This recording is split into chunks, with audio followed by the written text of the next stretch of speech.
আসসালামু আলাইকুম গাইস, সবাই কেমন আছেন? আশা করি ভালো আছেন। আল্লাহর রহমতে আমিও ভালো আছি।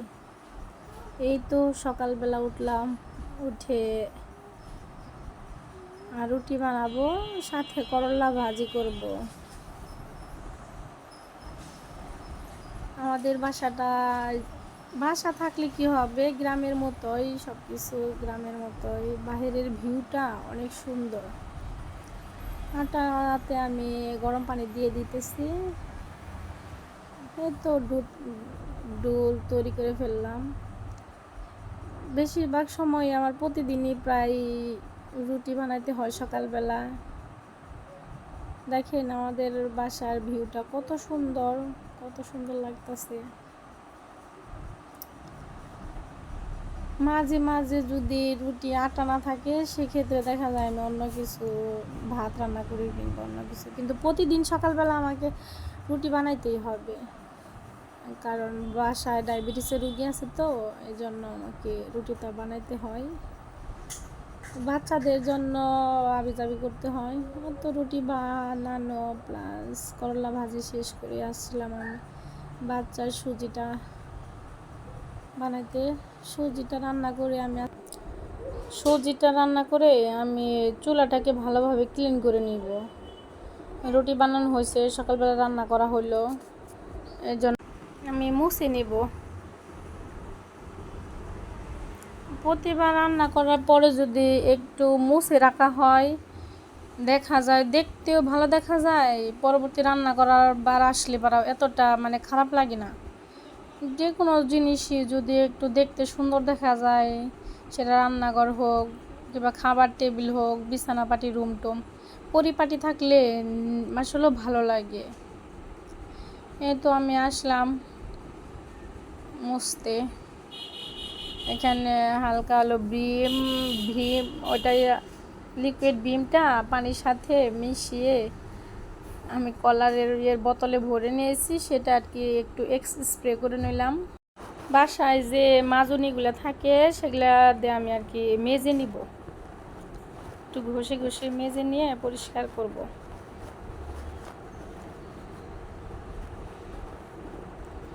দেওয়ালটাও তেল চিটচিটে হয়ে যায়, দেওয়ালটাও একটু আমি মুছে নিলাম। প্রতিদিনেরটা যদি প্রতিদিন মুছে ফেলা হয়, তাহলে আর এতটা আর কি হয় না, ময়লা হয় না। দেখা যায় যে সাথে পরিষ্কার করে দিলে পরে কাজের এত প্রেশারও পড়ে না। এই জন্য যত কষ্টই হোক, আমি চেষ্টা করি যে প্রতিদিন রান্না করার পরে একটু চুলাটাকে পরিষ্কার করে নিতে। আজকে আবার বাবুর টিকা আছে, বাবুকে গোসল করে দিব। গরম পানি দিয়ে দিয়েছি চুলায়।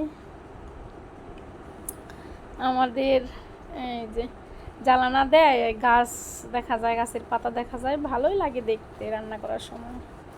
এই তো আমার বাবু সোনাটাকে আমি গোসল করে নিব, কারণ আজকে টিকা দিবে। দেখা যায় টিকা দেওয়ার পরে আর গোসল করাইতে পারবো না, তখন কান্নাকাটি করবে, তখন আর কষ্ট হবে। এই জন্য আজকে আর গোসলই করাই দিতে পারবো না টিকা দেওয়ার পরে।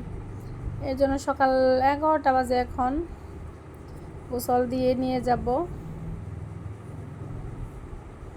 বড় ছেলেটাও গোসল করতেছে, বললাম তুমিও গোসল করো। পরে ওরে বাথরুমে ঢুকাই দে থুয়া, পরে ওরে আমি এদিকে রেডি করে দিব। বড় ছেলেটাও মাশাআল্লাহ মাঝে মাঝে একা একা গোসল করে।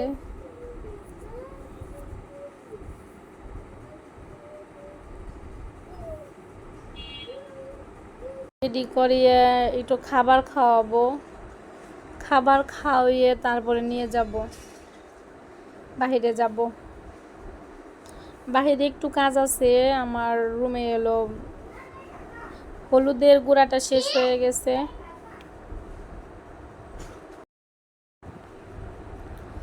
হলুদ কিনে আমি 2-3 দিন শুকায় রাখছি, ওইটাকে আজকে ভাঙিয়ে নিয়ে আসবো।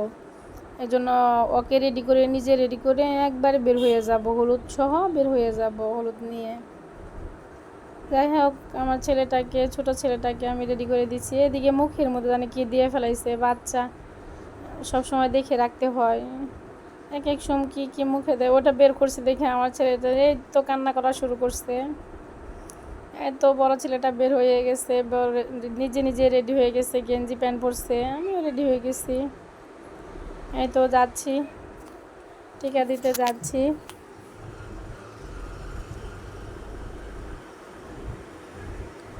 সকালবেলায় তো সব কাজ করতেই হয়। দেখি রিক্সা পাই কিনা, ছেলেটা ওইদিকে যাইতেছিল, তো আমাদের এখানে রিক্সা পাওয়া যাচ্ছে না, পরে হেঁটে যাচ্ছি।